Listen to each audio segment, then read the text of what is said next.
Alright everybody, we're back. This is Ranger Auto.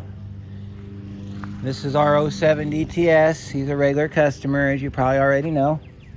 You might be asking yourself why we got the air compressor out today, because that would be my first guess. We're testing air suspension today on this DTS. If you have an air compressor and you can do this, you want to set your gauge at about 40 psi. And the reason for that is you don't need much air to test the system, because all you're going to do, and I'll show you how to do it in a minute, is you're going to put air into the airbag, the air shock on the car, to see if it's holding air or not. So we're also going to get our vacuum gauge out today, or our vacuum kit, and we're going to put some vacuum on the compressor lines, make sure that we don't have any rotted rubber line pieces or any broken plastic pieces, because the air suspension on these cars is made of plastic line and rubber line. So you got to make sure that all your lines are good. Now, to speed the process up, you would normally check your compressor. The compressor kicks on after the car starts, and I felt it turn on and I heard it turn on before I brought the car into the shop, so I know the compressor is working fine. So what we're going to do is we're going to figure out if he's got a problem with his air shocks, what that problem is, and how we can go about fixing it. So we got to get his tire off, because it's easier to do this with the tire off than it is with the tire on. You can get to it with the tire on, see, because we're only going to this part right here. But we need to do a thorough inspection of the entire shock and the line, and it's easier to get to the line with the wheel off. So we're going to do both sides. We're going to do driver's side first, then we're going to repeat the process on the passenger side, and we're going to come up with a solution for our customer. And then if he decides to replace the shocks, we'll replace the shocks for him. If he decides to go with a different style, such as a normal shock, we can do that as well. And we're just going to see how this plays out. So let me get this tire off and we'll get started. Okay, we got our wheel off. We're taking a look at everything. By the way, there's a bar right here you can put your jack on. There's a little indentation there. Set your jack in there, and that way it doesn't slide down this bar, because you can't jack it on the lower control arm like we normally do, because we have this leveling arm attached, and we might need to articulate our suspension depending on what test we're doing. You want to do this key off, engine off, of course. And first thing we're going to do is just do an initial inspection. He needs a track bar bushing in the back here. That's part of our inspection. We check for all of that stuff. So his track bar needs to be replaced. It's rotted out. It's kind of like tie rod end on the front end, except this one's welded to a bar right here. So it's not adjustable, which is probably for the best, all things considered. And then we got to look at our air shock. So this is the bag right here. So when the vehicle turns on the compressor, it's filling up this bag. There's a spring inside here that's also being pressed outward as it fills up, kind of like, you know, a normal airbag system would work if you're familiar with them. And then you got your airline right here that comes down and it goes into the body underneath. So what we're needing to do today is we need to test the integrity of the system. So you got your load leveler right here. This is your load leveler. You want to check that. That's a little loose, a little looser than I'd want it to be, but the car's got 123,000, so you figure this thing moves up and down on the course of a regular drive because of imperfections in the road. So, you know, this thing's going to move a little bit. This looks okay. Now what we might have to do is get a second jack out here and jack up the lower control arm and make sure that we got full movement on this leveler, but from visual inspection, I think it looks okay. So we're going to move on to our shock. So let me get you in position here. All right. So the air shock's held in place with this little clip right here. So you're going to need a pair of pliers or a flathead screwdriver. I happen to have a flathead screwdriver right near me here. And so you're going to take your screwdriver, if you choose to do it this way, and just kind of pull up on one leg. Pay attention to how this clip goes back on so you can put it back on later. And just kind of lift up on the clip. You got to get it over to where you can get a hold of it. And you're going to just pick up on the leg here. Sometimes if you want to separate it from the other side, you can, and just kind of peel it around towards you. That's how I usually do it on these clips. Then you can take the screwdriver up in the top of it and just pull it back like that. This is what the clip looks like. It just hugs that indentation right there in the line. Now be careful when you pull this off. There might be air in the system. We're just gonna pull this off. We have no air in the system. Okay, so first thing we need to do is, since we got our line off, let's check for line integrity. The reason we're going to do this on both sides and not just on one side is because if the system has a check valve in it, you're going to trip the check valve, which means you may get vacuum on one side and you might assume that that's going to transfer to the other side, when in reality it doesn't, because the vacuum trips the check valve.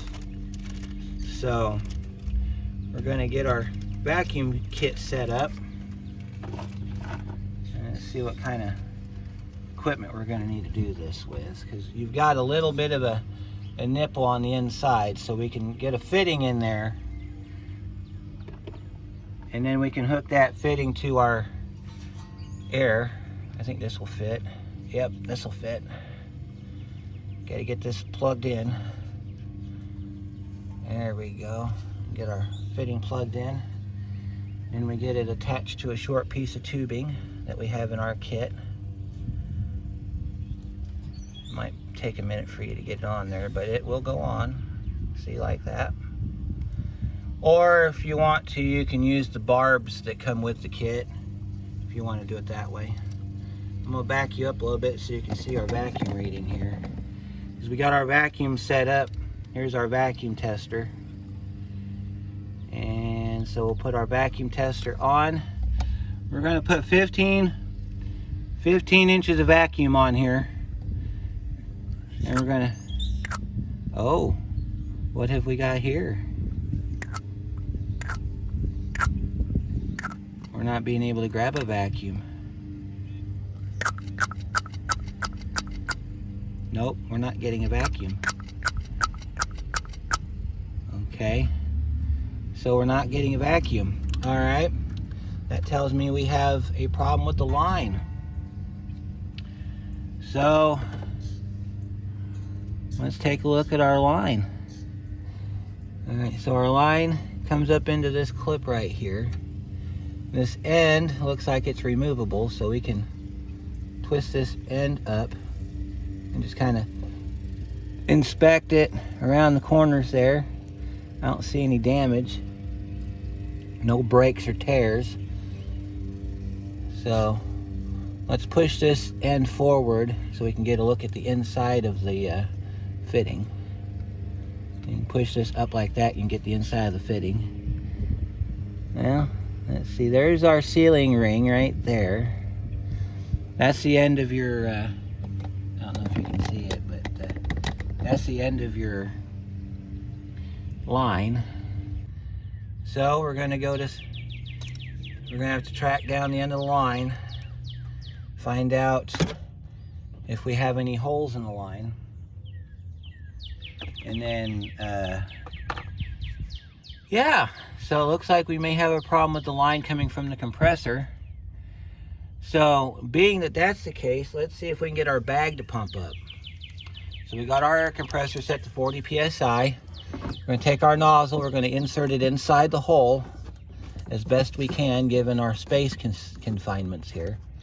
And we're going to see if we can pump this.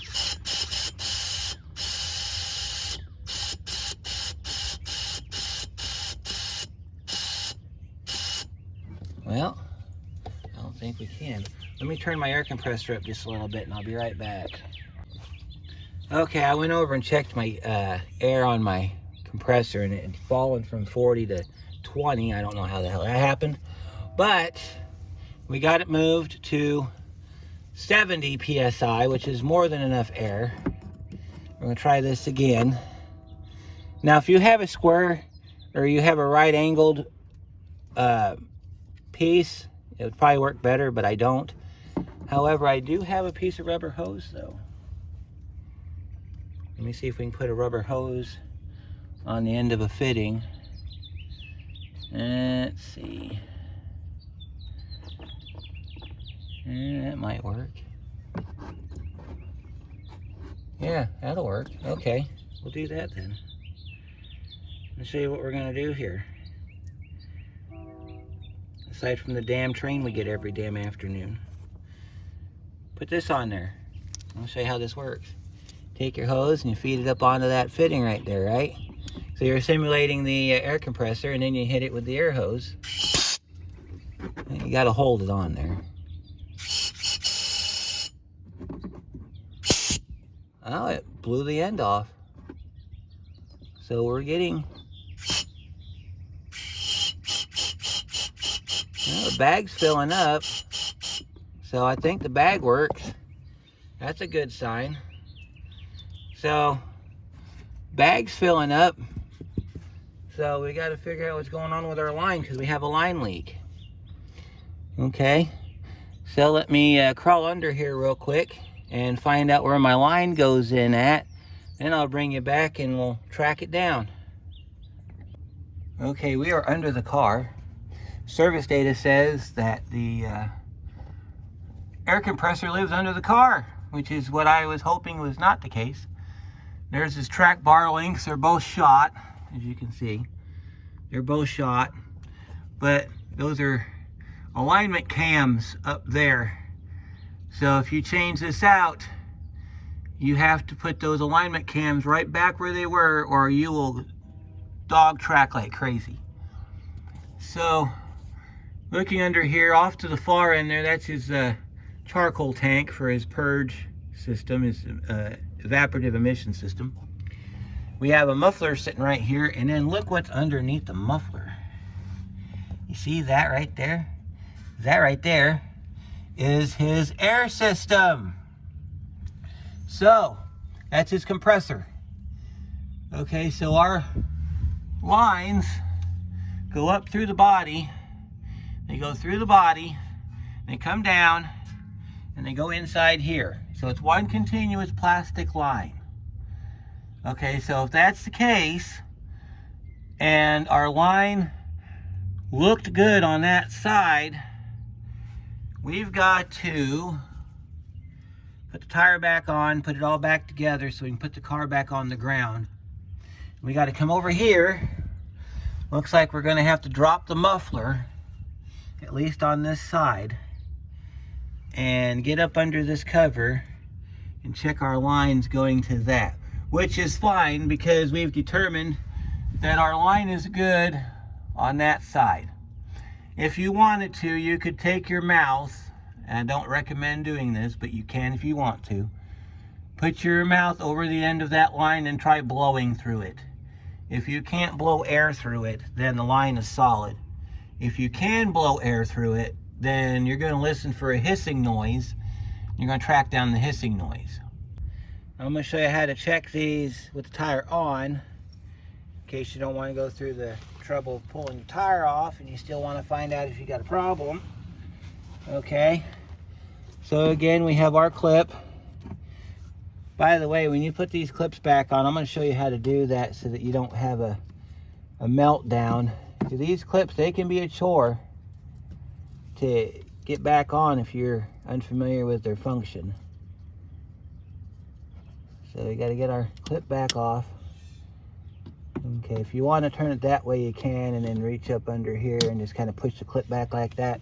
Now it's sitting on the shock. So now you can pull your pipe off. See, here's your clip. The clip sits inside that space right there, but you got to put it on here first.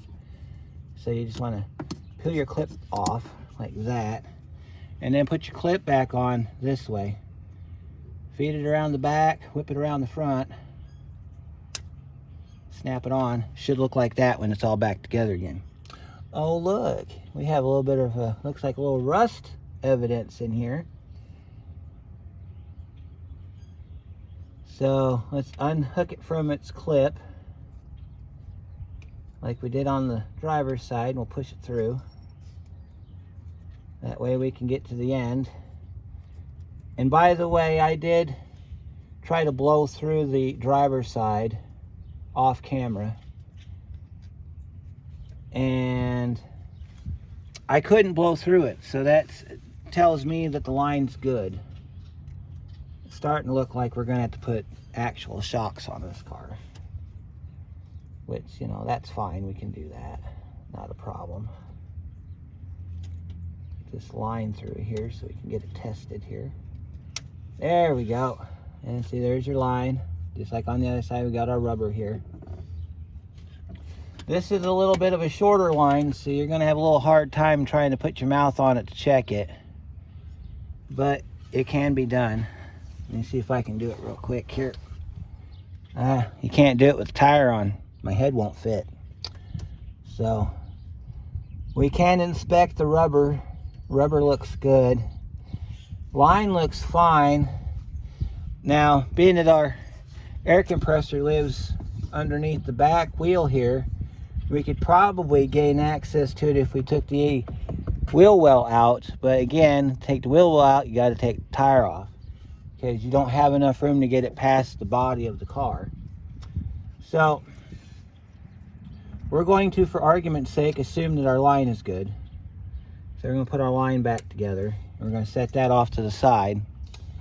You're going to take your finger and you're going to try to pump this bag, okay? It's hard to pump. The other side was real easy. You hear that? That tells me the bellows is still good in this airbag. So this airbag probably pumps. This is probably the side that works. So you put your hand over you just squeeze the bellows. That's what this rubber is called, the bellows. You squeeze that. If the bellows was bad, you wouldn't hear any air coming out of it, because the air would be escaping from somewhere else. But this side looks good. But as you know, in shocks, if one side's bad, you got to change them both. Here's the other question. Do you think he's going to want to do a conversion on this car? This car is rather simple. You can go to like 1AAuto.com, or I think Rock Auto even has one. I'm not 100% sure. Or you can go to your local O'Reilly Auto Parts, not a sponsor. And you can get basic shocks for this car. You do not have to put the air ride back in it unless you want it. So this is where we're going to leave this for right now. There may be a part 2. But this is how you check your air system. You could put your air line on here, kind of like what we were trying to do on the other side. When we were trying to pump the bag up, you could put your air compressor on that line and hit it with some air, and if your air compressor blows off the line, that tells me the line's good. And then you can squeeze your bellows and see if you hear air. But so let's see, we got one bad shock. It's the driver's side, and we've confirmed that through trying to put a vacuum on it. And then I tried to squeeze it. Matter of fact, I can squeeze it for you on camera. We'll leave the line hooked up to it, because by the way, this is why you want to put that back together, so that you hear that click. See? Now it looks like it's sucking in right there, because it's pulling a vacuum off the air compressor. We can confirm the other side just by doing this. Let's go back to the other side. All right, we got our tire back on over here. Okay, I don't know if you can see it yet, but we'll get you in the screen here. Oh, okay. I don't know if you can see that very well or not, but you see how that's sucked in over here, how it's all twisted up? Okay. That is fully compressed. Okay, now that's different. Let me see if that changes if we put the car down.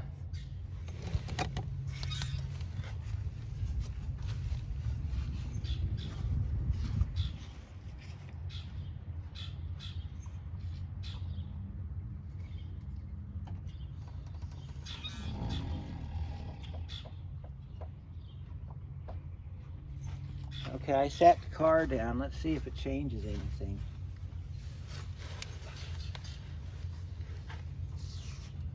Looks like it's sucked in all the way. All right. Next thing we're going to do is we're going to turn the car on. See if we can get our compressor to kick on and see if this car lifts up at all. Because it should recognize the negative vacuum and it should do something. So let's see if we can get the car to activate the air suspension.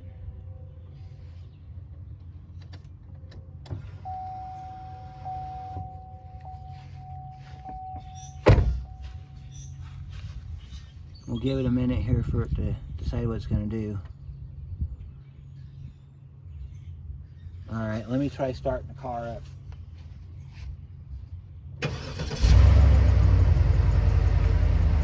All right, let's see what happens. In a minute, you should hear the air compressor kick on.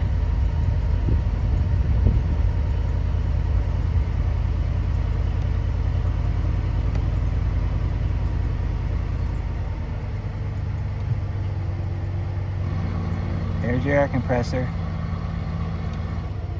That's it. That's all you get from your air compressor. Okay.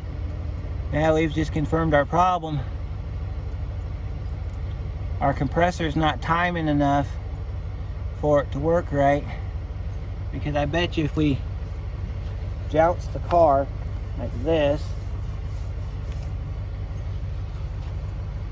that bag's supposed to pump up and it's not. So he's going to need a set of shocks. That and his air compressor is not the greatest. So he's got a combination of issues here. So I'm going to present this to the customer. And if we've got the job, I'm going to show you how to change out your air shocks for regular gas shocks on your Cadillac DTS. So for right now, this will do it. But we'll see you next time. And if we get to do a part 2, we'll do a part 2. Until then, we'll see you next time.